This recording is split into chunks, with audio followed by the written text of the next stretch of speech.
Como se sabe, el exorcismo es la práctica religiosa realizada contra una fuerza maligna, utilizando diversos métodos cuyo fin es expulsar a dicho ente de la persona que se encuentra poseída por la entidad maligna, quien somete a esta y la controla de acuerdo al antojo que tiene el demonio. Por eso hoy en Tops Terror te mostraré el top 5 de los casos de exorcismo más aterradores de la historia. Pero sin antes de comenzar te pido que te suscribieras aquí abajo en el botoncito rojo que dice suscribirse para más contenido como este y compartiendo con tus amigos para que crezca esta comunidad de terror y misterio.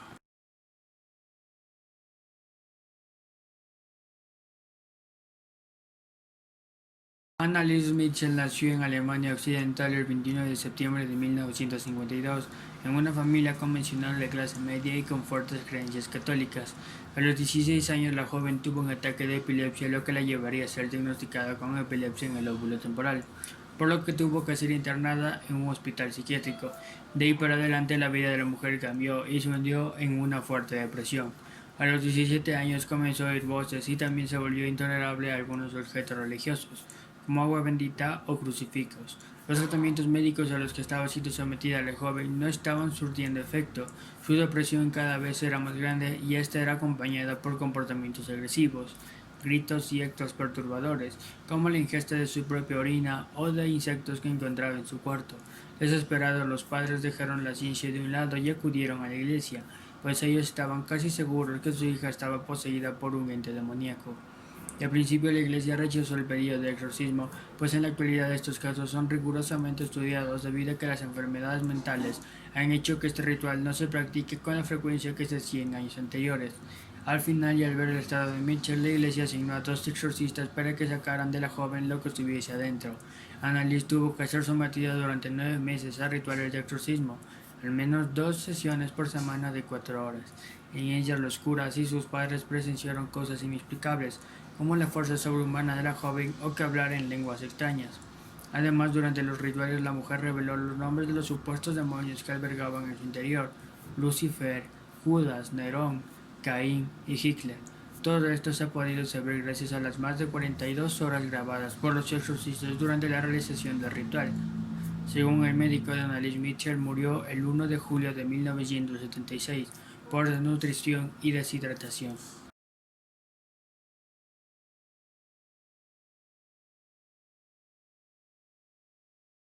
El adolescente a quien la Iglesia Católica le dio posteriormente el seudónimo de Roland Doyle para proteger su verdadera identidad era hijo único de una familia de origen alemán y de creencias luterocristianas.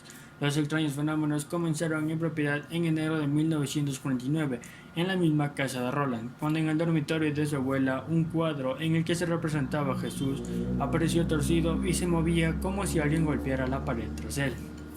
Cuando el cuadro fue enderezado, se seguía escuchando el chirrido de unos arañazos tras la pared, como si una garra rascara la madera. Los arañazos continuaron oyéndose durante 11 días y se detuvieron casualmente el día en el que murió Harriet, una tía espiritista de Roland, que le había enseñado a manejar el tablero Ouija. Cuando la mujer falleció, el adolescente habría intentado contactarla a través de la famosa y esotérica tabla. A partir de ese momento se agudizaron los problemas. En la casa de Roland, quien había comenzado a ser reservado y durante las noches tenía pesadillas en las que aparecía hablar con alguien, se reanudaron los arañazos en las paredes, los muebles comenzaron a moverse solos y muchos objetos comenzaron a levitar. El caso llegó a oídos de un reverendo local, quien estupefacto no solo presenció estos fenómenos, sino que también vio cómo la cama del muchacho se sacudía sola y en su pecho aparecían varios arañazos en formas de letras, como si alguien lo hubiera trazado desde dentro con un cuchillo. El religioso, sospechando de un poder maligno quien había invadido el cuerpo de Roland, se puso en contacto con un espiritista, el sacerdote católico Albert Unwich, quien lo primero que hizo fue visitar al chico. Llevaba consigo una botella de agua bendita y unos cirios para iluminar su habitación, pero a poco de entrar la botella con agua bendita explotó y las velas, al ser prendidas, lanzaron grandes llamaradas. Después de varios exorcismos realizados al chico, empezó a perder peso y estaba muy deshidratado, y por eso el día 18 de abril el joven fue ingresado en el Hospital de los Hermanos de los Pobres de San Luis, donde se libró la última batalla contra el demonio. Los religiosos pusieron en la habitación una estatua del arcángel San Miguel, venciendo al dragón antes de que el padre Albert pronunciara las últimas letanías del exorcismo. A los pocos minutos de la propia boca de Roland salió una voz nueva y profunda. Roland afirmó no acordarse de nada de lo que había sufrido él. Cuando Roland se marchó del hospital, su habitación fue clausurada con llave. Con respecto a Roland Doyle, se asegura que después de la pesadilla por la que pasó, tuvo una vida absolutamente normal. Se casó, fue padre de 2 hijos y ejerció un empleo gubernamental, y se radicó en los alrededores de Maryland, y siempre se negó de plano a relatar o lucrar con su increíble historia.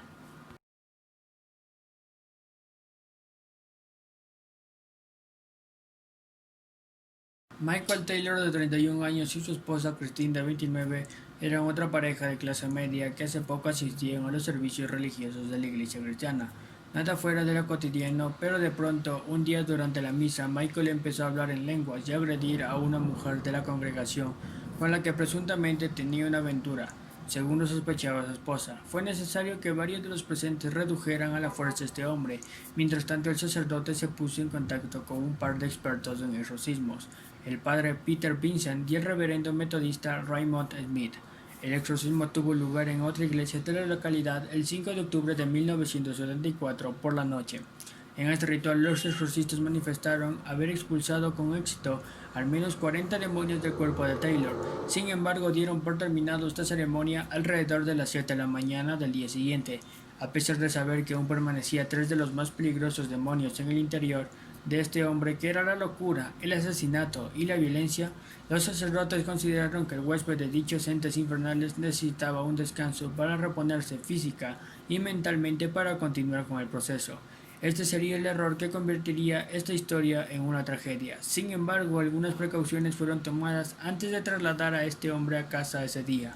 La mujer del reverendo Vincent advirtió la posibilidad de que los demonios hicieran que él, hasta ese entonces amoroso padre de 5 niños, asesinara a su familia sin piedad.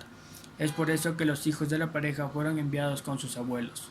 La pareja estuvo a solas en la casa de la mañana el 6 de octubre de 1974, a tan solo pocas horas del extenuante exorcismo. En algún momento de esa mañana, Michael atacó violentamente a su esposa, quien habría estado bajo posesión demoníaca, según él. Luego la policía acudió al hogar de la pareja cuando se reportó que Taylor deambulaba por las calles completamente desnudo y cubierto de sangre mientras gritaba: "Esta es la sangre de Satán".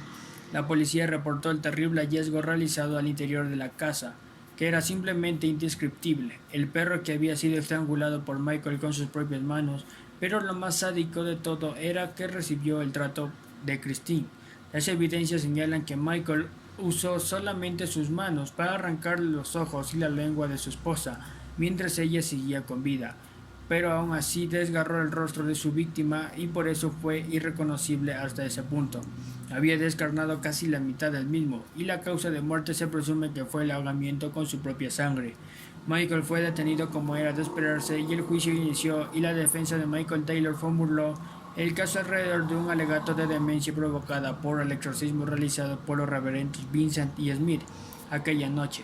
Se trató de mantener el caso en un perfil bajo, y sin embargo el caso llegó a los periódicos, aunque sin mucha trascendencia, y el 26 de marzo de 1975 el juicio se dio por terminado.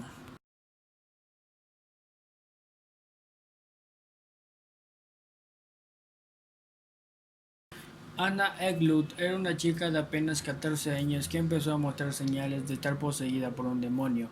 No solo mostraba rechazo a objetos religiosos, sino también practicaba obscenidades sexuales y hablaba lenguas extrañas. Aunque en 1912 le practicaron un exorcismo, los demonios se alojaron otra vez en el cuerpo del adolescente. Para entonces la decisión fue otra: la trasladaron a un convento apartado donde le hicieron más exorcismos que casi acaban con su vida, pero el resultado fue alentador.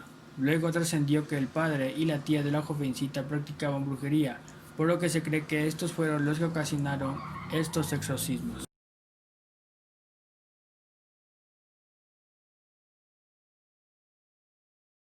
Corría el año de 1906 y Clara era una joven estudiante cristiana de 16 años en la misión de San Miguel en Natal, Sudáfrica.